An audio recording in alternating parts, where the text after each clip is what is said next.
Hey guys, Veronica, Andrew, and Nate here. We are Foodies Watching Movies, a podcast dedicated to awesome movies, great food, and that's about it. Check us out on the JIC network at www.journeyintocomics.com. Maybe throw some money over to our Patreon. So we can eat this week. And now, your feature presentation. The following Journey into Comics. Journey into Comics. Journey into Comics. Journey into Comics. Journey into Comics. Network. production.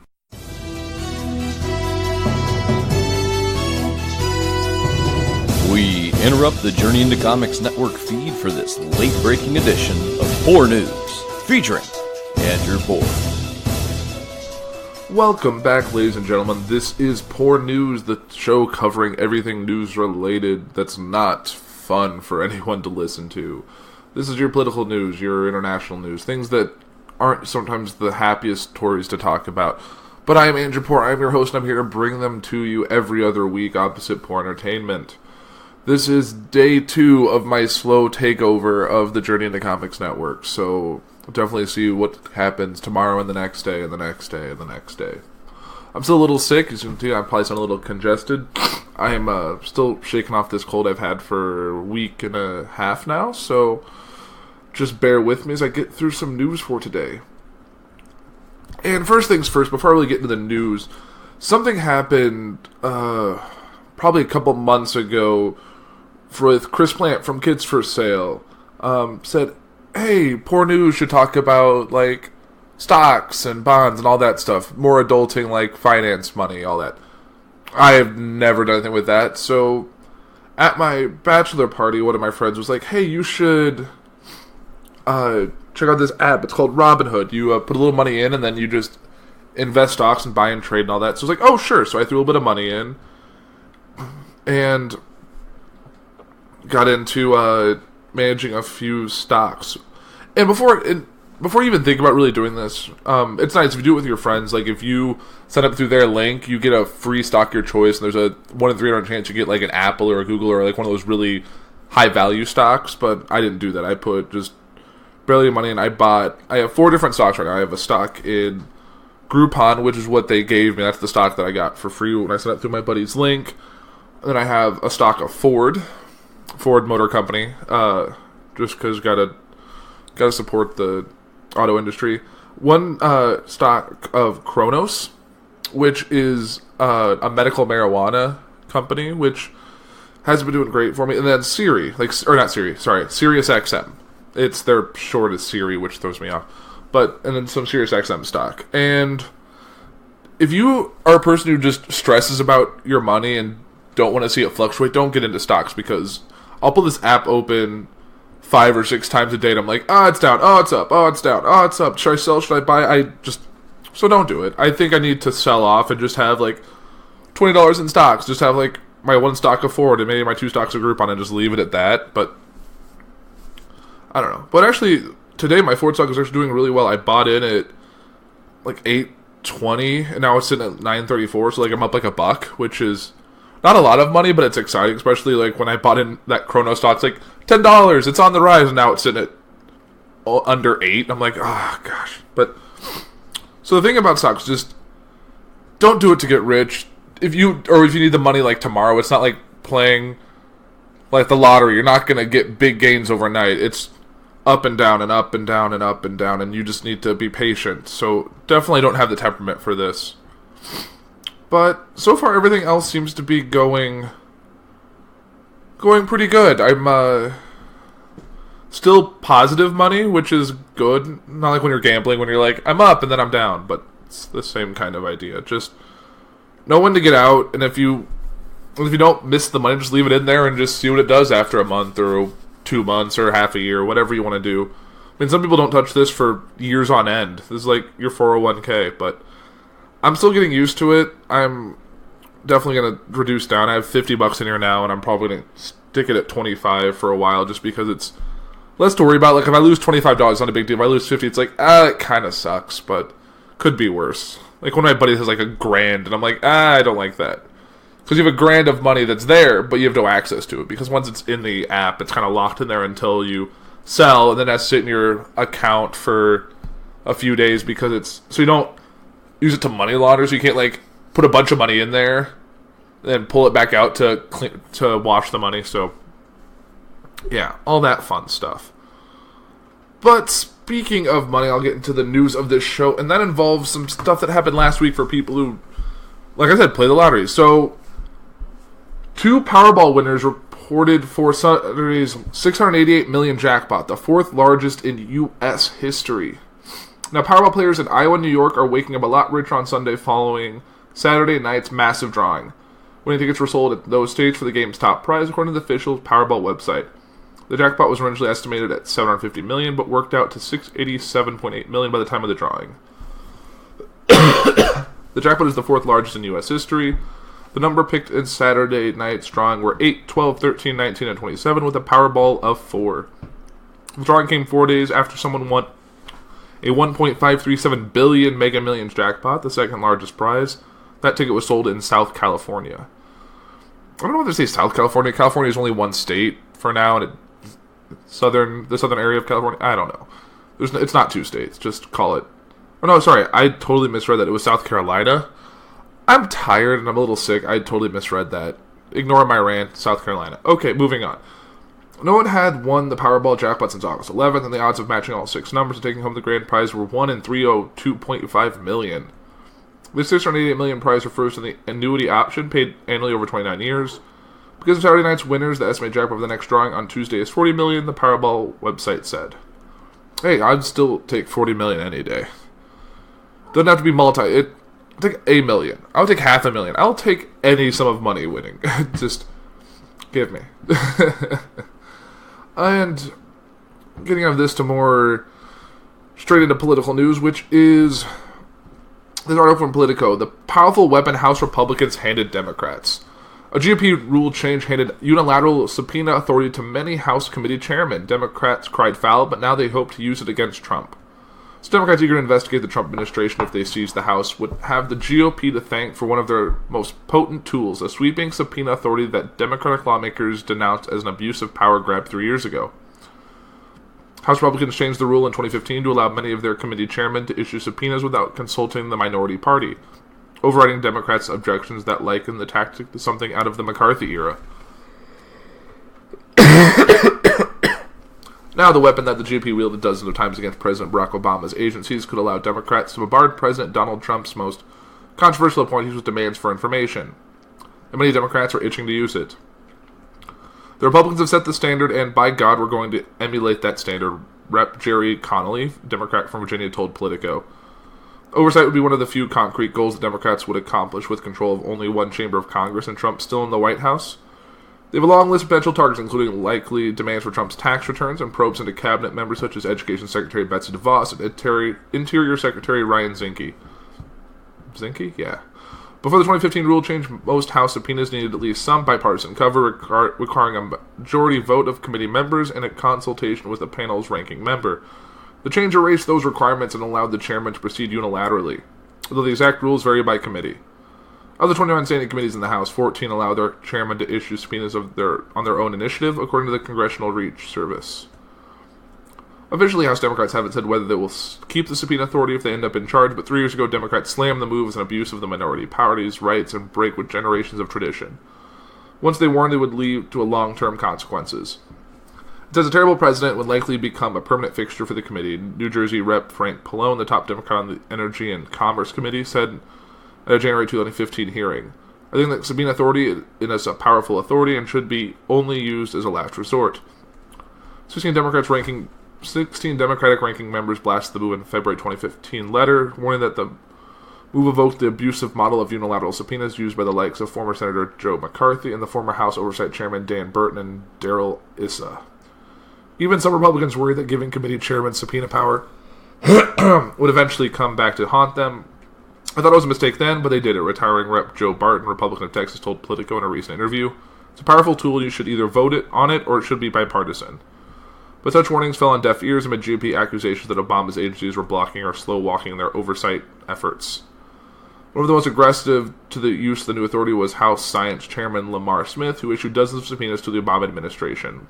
He demanded records on then EPA Administrator Gina McCarthy's text messages, information on 2 state attorney generals and environmental groups, over a probe into whether ExxonMobil misled investors about the risk of climate change, and emails concerning a study on climate change, among others. A spokeswoman for Smith did not respond to requests for comment, but he boasted during the September 26th hearing that he had issued 25 and still counting subpoenas in the first year and a half of holding that power. Before 2015, the committee had not issued a single subpoena in 21 years. That's quite a jump. Congressional subpoenas should be used sparingly, Smith said in October 2017 House Judiciary Committee hearing. However, their use became the norm due to the obstruction of our efforts to obtain basic information pertaining to public safety, science, and research. Smith's panel was certainly not alone. In 2015, House Financial Services Chairman Jeb Henarseling, Republican from Texas, used the unilateral subpoena power for the first time in the panel's 150-year history, prompting objections from top committee Democratic Maxine Waters of California, Maryland Rep. Elijah Cummings, the top Democrat on the House Oversight Committee, claiming that Issa's 100-plus point far exceed the total of 78 subpoenas that both Republicans and Democratic leaders of that panel had sent from 2003 to 2010, rarely without the concurrence of the minority. One House Democratic aide said Waters would no doubt want to subpoena the Trump administration, which became the Financial Services Chairman in January, but a decision on whether to keep the unilateral power to do so may depend on how large a majority of the Democrats have after the election, and whether committee Democrats would want to have a record on subpoena votes. Rep. Raul Grijalva, who would be expected to take the gavel at the Natural Resource Committee in the Democratic House, stopped short in a September interview of saying he'd pursue unilateral subpoenas, but he acknowledged that that's the logical next step if the administration did not comply with Democrats' oversight requests. Many Democrats argue that Republicans have only themselves to blame for weaponizing the subpoena process, and that their own party should not unilaterally disarm now that the power has been unleashed. What goes around comes around, said former Rep. Bart Stupak, a Democrat from Michigan. Would I expect them to give up the unilateral subpoena power by chairman? No, and I don't think they should. It's not the uniform viewpoint of everyone in the party. Rep. Bill Foster, a Democrat from Illinois, led a group of 38 Democrats in the October 2016 letter urging GOP leaders to abandon the power during the next Congress. He told Politico he still thinks chairman should not have it. I will continue to oppose unilateral subpoena power. During my time in Congress, I have seen the majority power use the power to compel individuals to testify who differ from the committee chairs on policy matters. The committee should be expected to hold a vote on subpoena to determine if the committee issued a subpoena. Man, that's a lot to take in. I didn't even know this was a thing. I know if you're getting kind of stonewalled, sometimes this is necessary, but still it should be a unilateral. It shouldn't be unilateral. It should always be bipartisan in that regard. So that's really all on them. They created that power, and now if it falls on Democrats, they're going to abuse it too, which two wrongs don't make a right in this situation, but we'll see what comes of it. And speaking of something that was touched upon briefly, or not really briefly, on Podcastrophe last week, and that involves the migrant caravan that's been slowly heading north. So, this article from the LA Times, the U.S. Border Patrol stretched thin as a caravan heads north. So, U.S. Customs and Border Protection Commissioner Kevin McAleenan said asylum-seeking families have strained his agency's ability to respond to the caravan of thousands of immigrants headed for the U.S.-Mexico border. Obviously, the system is beyond capacity right now, with the Border Patrol responsible for transporting and caring for asylum seekers. I like to free up my officers and agents to do law enforcement work. That's what they're trained for. That's what the American people need them to do on the front line to address security risks. President Trump has vowed to stop the caravan, but it's not clear how the Border Patrol will cope, giving an influx of asylum-seeking families this year that recently accelerated. McLennan said he plans to send special response and tactical teams to the border ahead of the caravan, likely to large ports of entry where the migrants might attempt to cross. They'll be joined by 800 troops the Pentagon is deploying to assist. We're not going to let a guard group push into the United States unlawfully, McLennan said. On Friday, McLennan toured ports of south of San Diego and Otay Mesa and San Ysidro for meeting with Homeland Security Secretary Christian Nielsen at Calexico to review a newly built section of 30-foot border wall. The border has seen a recent surge of crossings by asylum seekers, up from 7,800 last fiscal year to 17,000 fiscal year 2018 that ended in September. That's reflective of a border-wide surge in asylum seekers, mostly Central American families. More than 161,000 immigrant family members were caught or turned themselves in during the fiscal year that ended last month, 40% more than any previous year. Immigrants can legally claim asylum once they enter the U.S. last summer, when immigrants' families began lining up on bridges to claim asylum. The Border Patrol began stationing officers at the midpoint or limit line of the crossing to stop them, citing limited processing space. In San Ysidro, immigrants turned away from the border can add their names to an unofficial waiting list, a process called metering that McLennan said kept waits manageable. Elsewhere on the border, asylum seekers are just told to wait. Advocates have sued in California federal court, arguing the system is tantamount to rejecting asylum seekers. McLennan said that if the Border Patrol sees a significant increase in asylum seekers, it will expand metering to other border crossings, effectively blocking immigrants from entering. He said the agency has already faced a significant backlog of asylum seekers in Tijuana and delays at 3 or 4 other crossings daily. San Ysidro processes 100 asylum seekers a day and houses 300 larger than other crossings, which houses fewer than 100. McLennan toured holding areas where immigrants were processed behind chain link fences and housed in locked cells that did not appear full. McLennan said he likely to expand the agency's ability to process and home asylum-seeking families, but did not describe specifics. That appears unlikely. The Trump administration is locked in a legal battle to extend family detention, but for now, families with children cannot be detained for more than 20 days. Therefore, allowing more families in would mean releasing more pending resolutions of their immigrant cases. The system is failing, as McLennan said. We absolutely need to overhaul the system and ask Congress to address the asylum gap.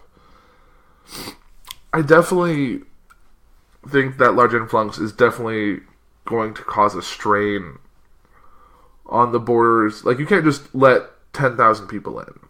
It's a bit much. I think, obviously, they should go through the normal steps, but it sounds like 10,000 people, if they even get through 100 people a day, that's still a long time for people to be waiting right at the border to try and get processed through. Because you can't just let 10,000 in at once. That would just, it'd be like a horde in The Walking Dead. It just doesn't work. They need to come in more efficient, effective groups. I mean, I don't think it should be an open border. I think everyone needs to be processed, regardless of what they're fleeing from. You can't just let that many people in. It needs to be done effectively, with the right resources, the right amount of aid and everything set up. But I just you can't bring that many people at one time. Half that would be a bit much. I don't know. I just think this is just...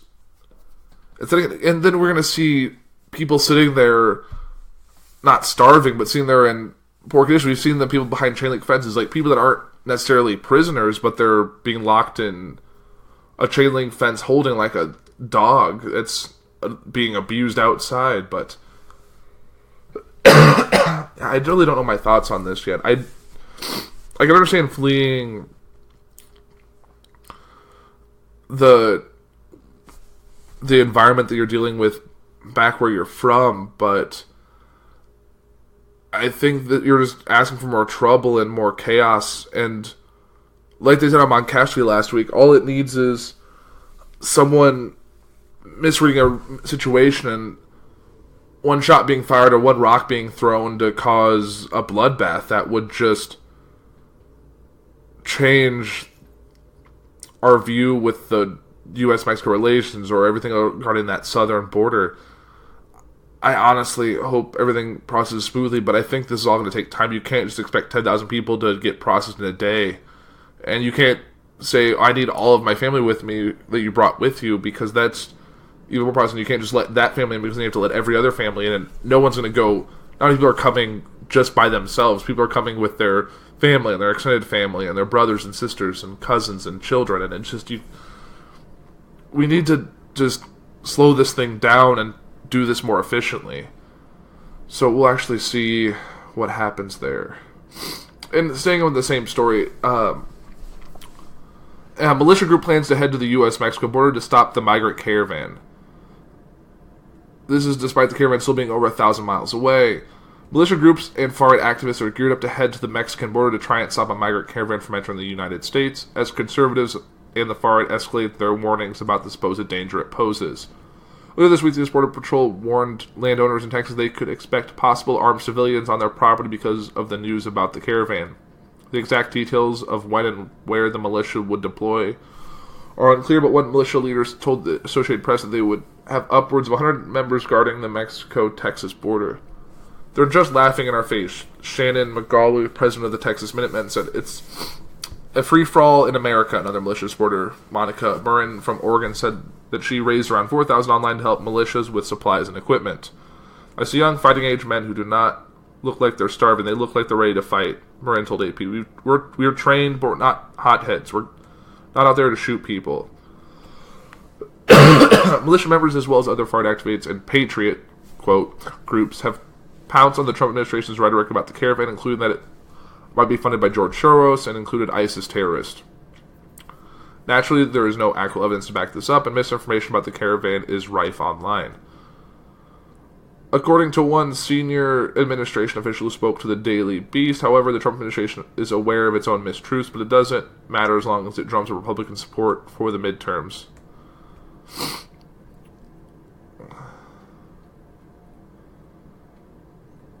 The misinformation floating around about the scope of the migrant caravan has also led to additional false reports about those settings out to secure the border. For example, the pro-Trump section of Facebook are awash with fake news about how, in addition to the militias, bikers are also heading to Texas to help secure the border. A fake story parts on the pro-Trump internet have repeatedly fallen for bikers leaving St. Louis, Missouri to protect the southern border. However, not everyone on the border is thrilled about the prospect of militias heading to their towns. As Arizona Family reports, the town of Arivica has put up signs saying that militias are not welcome there because, in the words of one resident, they're posting all kinds of falsehood. According to the AP, more than 1,700 members of the caravan have already applied for refugee status in Mexico, but thousands more remain determined to head to the U.S. border. Whether they arrive or not is another issue. Of the 4,000 migrants who headed to the Tijuana-San Diego crossing earlier this year, only 200 reached the U.S. border. So, like I said, I think a logical thing is to get further away. You don't necessarily have to seek immigrant status in Mexico if you're from Central America. You don't need to go to the U.S. You can find better life south of the border, too. It's not an NLB. Like, what do you assume to happen? You think it's all going to be grass green, jobs aplenty when you cross the border? No, you're going to have just equal a rough life over here than you had there. Maybe not as equal, but not what you're expecting. It's not going to be a night and day difference. You're still going to need, one, to speak English, get a job, find work for your family, find a place to live. You can't just expect that to just be available. I just don't know. And I think in the militias, if I lived along the U.S.-Mexico border and that a bunch of armed random people just started showing up, I would tell them to get off my lawn, but they'd have guns. And I'd be like, I don't have a gun. Let's just go away.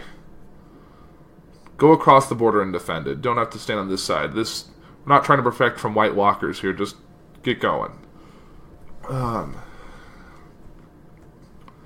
speaking of possible chaos happened, we actually already had some this past weekend, and that is around the CNN article, which is 72 hours in America, 3 hate-filled crimes, 3 hate-filled suspects. Consider the past week in America. Wednesday, a white man with a history of violence shot and killed 2 African Americans seemingly at random at a Kentucky Kroger store following a failed attempt to barge into a black church. After mail bombs were being sent to people who'd been criticized by the president, a suspect was arrested Friday, a man who had railed against Democrats and minorities with hate-filled messages online. And Saturday morning, a man shouting anti-Semitic slurs opened fire at a Pittsburgh synagogue, killing 11 people attending Jewish services. Those 3 incidents in 72 hours shared one thing: hate. It's a terrible, terrible thing that's what's going on with our hate in our country and, frankly, all over the world. President Donald Trump told reporters Saturday before boarding Air Force One for a flight to a political rally in Indiana. Death in the grocery store. They tried to first enter a church in Jeffersontown, Kentucky, just outside of Louisville. It was a predominantly black First Baptist church, and Gregory Bush allegedly banged on the door and tried to pull it open. Bush, a 51-year-old white man, didn't manage to get inside. The doors were locked. Bush then headed to a Kroger store where he allegedly shot 2 people, both African-American. The first victim was Maurice Stollard, 6'9", who was with his 12-year-old grandson buying a poster board for a school project. The second was Vicki Jones, 67, killed in the parking lot as Bush fled. I'm just sick and heartbroken and quite angry. I feel that way about any act of violence and cruelty, said Louisville Mayor Greg Fisher. Bush has a history of mental illness, made racist threats, and repeatedly called his ex-wife the N-word, according to court records. WDRB reported he had a lengthy criminal record that includes domestic violence, the station reported. Jeffersontown Mayor Bill Durf said it shook the community, which values its sense of family. We are kindred spirits no matter our walk of life or how we worship or what we look like. We can take pride in that, he said. Bush is in custody and faces potential civil rights violations such as hate crimes. The U.S. Attorney for the Western District of Kentucky, Russell Coleman, said Friday. The murder is not being taken lightly by the United States government.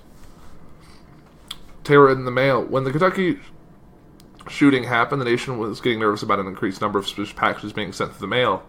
The first one was discovered Monday afternoon at the home of Liberal campaign donor and billionaire George Soros. Wednesday morning, the Secret Service said 2 more had been found, one addressed to former Secretary of State Hillary Clinton and another to former President Barack Obama. 4 more would be found before the end of the day, including one sent to CNN's New York bureau, prompting the evacuation of the entire building, Time Warner Center. The package sent to CNN, the first of 2, was addressed to former CIA Director John Brennan. On Friday came word of more packages and then an arrest. A 56-year-old Florida man named Cesar Sayak. Federal authorities said he mailed a total of 14 packages containing pipe bombs, none of which detonated, but all of which were real. That's terrifying. Sayak's political inclinations were passionately displayed for everyone to see. His white Dodge van was plastered with pro-Trump messages and stickers showing prominent liberals in crosshairs. A sticker reading CNN sucks was also on the van. A former boss said Sayak called himself a white supremacist online. With 2 accounts on Facebook and 3 on Twitter, Sayak often posted provocative photos and memes attacking liberals along with conspiracy theories. There was also a massacre in a synagogue. Saturday morning brought news of a mass shooting at Pittsburgh synagogue where congregants had gathered for services. A man shouting anti-Semitic slurs ran inside the Tree of Life synagogue in the close-knit neighborhood of Squirrel Hill and opened fire, killing 11 people. 6 people were injured in the attack, but it left many more hurting. This is an absolute tragedy, Pennsylvania Governor Tom Wolf said in a tweet. These senseless acts of violence are not who we are as Americans. Robert Bowers, 46, was identified as the gunman and arrested. He had frequently expressed his disdain for Jews on social media, and federal law enforcement officials said. Social media posts targeting Jews that are believed to have come from the Bowers are a focus of the investigation, a federal law enforcement officer told CNN. Shortly before the shooting, in an account on the Gab social media platform that authorities are investigating, the suspect was believed to have posted that he can't sit by and watch my people get slaughtered. Screw your optics, I'm going in. Law enforcement source told CNN that investigators believe that other anti-Semitic posts on the Gab account belong to Bowers. The language on the account matches the suspected motivation behind the shooting, the sources said. In one post, Bowers wrote, HIAS likes to bring in invaders that kill our people, referring to a Jewish refugee advocacy group that held a national refugee Shabbat last weekend. Bowers also posted xenophobic content claiming Jews were helping transport members of the migrant caravans in Latin America. That's a weird statement. U.S. Attorney General Jeff Sessions said Bowers now faces hate crime and other federal charges that could lead to the death penalty. Hatred and violence on the basis of religion can have no place in our society, Sessions said.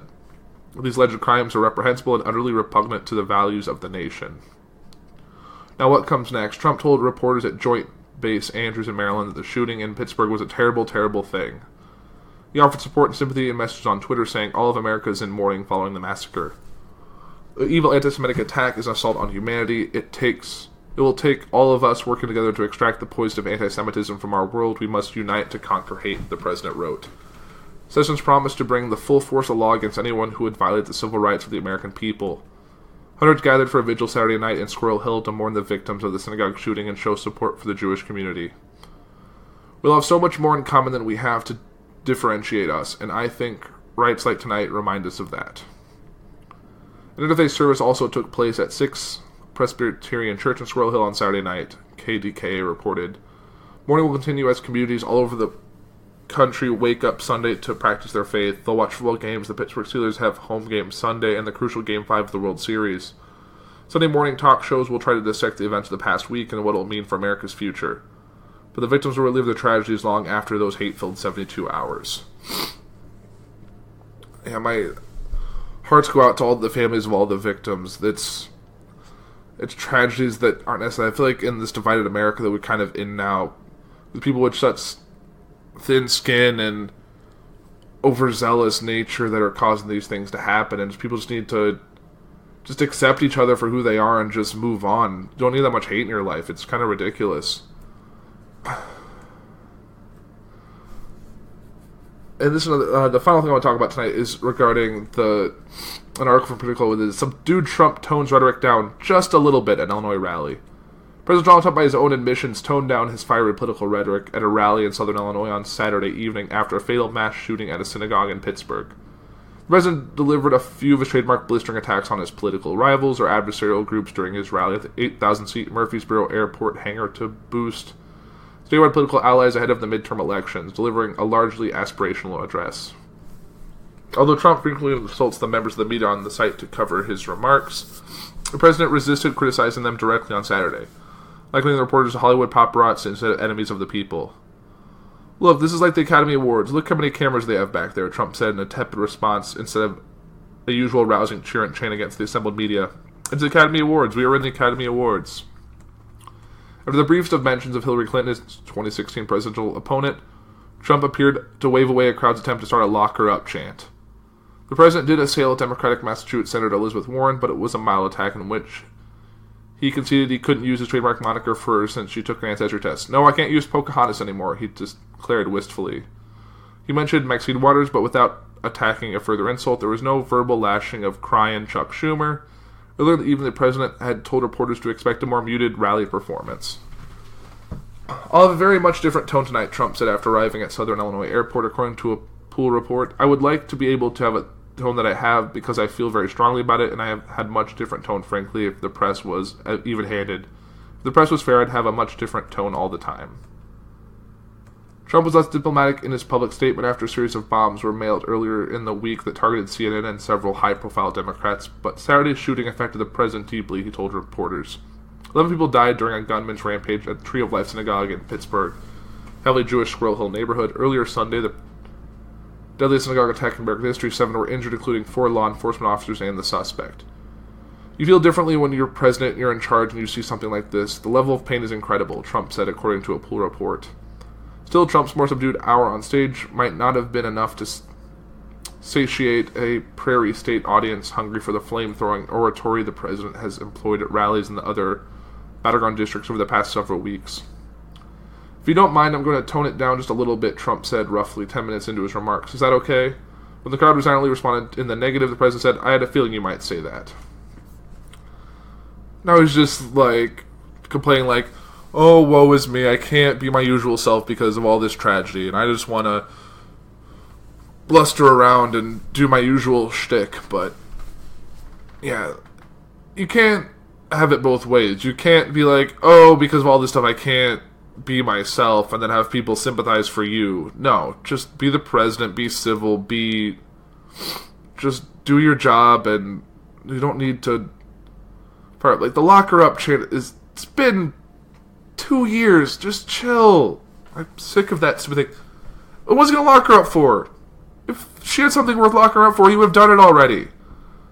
He's just I'm just sick of it. I'm sick of it, I'm tired of it. I just wish you would just be a normal presidential person. Presidential used to mean something. If you looked up the definition of presidential, it usually means it's usually synonymous with dignified, and under this president it's not as much. I know people are going to complain and say oh, other presidents before him have not been presidential. I'm sure there's times when they're not, but this changes the whole meaning. President Trump, under his tenure as president, has definitely changed the connotation of being presidential. So I really don't know where that leaves us. We're really going to have to see what happens next week when we have the midterm election. We'll see if there's a Democratic shift in the House or the Senate, or if the Republicans are going to retain control of both houses. It's really a kind of a coin toss at this point because it all depends on voter turnout and what happens here. I know I'm voting. I hope everyone else votes. Even if you think that midterms don't matter, just vote. I don't care if you're voting Republican or Democrat. Just exercise your right. It's ridiculous that during an election year for president, there is roughly 50 to 60% of the U.S. population votes. On a midterm or an off year for presidential elections, it's 30. And even lower amounts for your general election that involve lower level, mayors, aldermen, other city low level personnel. I don't know. I just think you need to exercise your right to vote. It's not that hard. It's not that much pain out of your... It's not that inconvenient for you. I do it on my way to work. It takes 10 minutes. I vote. I get on with my day. I fill out my ballot. I put it in the machine. It counts my vote, and I go about my day. It's not that big a deal. I'm going to do it again on Tuesday. And that'll actually be the next episode of Poor News. Will be all about post-election coverage. It'll either be a good episode or bad episode depending on the turnout. But I'm hoping to, by the time I record, I'm going to try and record... I'm not going to live stream. I don't have a good enough camera for that yet. Live stream will probably come in 2019. But I might be tweeting or Facebook posting during the night as the results are coming in. And I'll definitely record maybe that night I'll probably record an episode of Poor News that'll drop early on Patreon. I may even talk to Nate about dropping it early on the main feed for those who want a brief recap of it, or maybe I'll condense and I'll have maybe Nate put a short version out early and then do the full episode on our normal drop or our early access on the Patreon. So we'll figure that out, but definitely stay tuned for that. So there might be 2 episodes next Tuesday, a Poor News and a Poor Entertainment. But I think that'll do it for this week. I am Andrew Puhr. Have a great week, and definitely just stay safe, stay kind to others. Just do what Mr. Rogers said, and just make everyone your neighbor. Thanks, guys.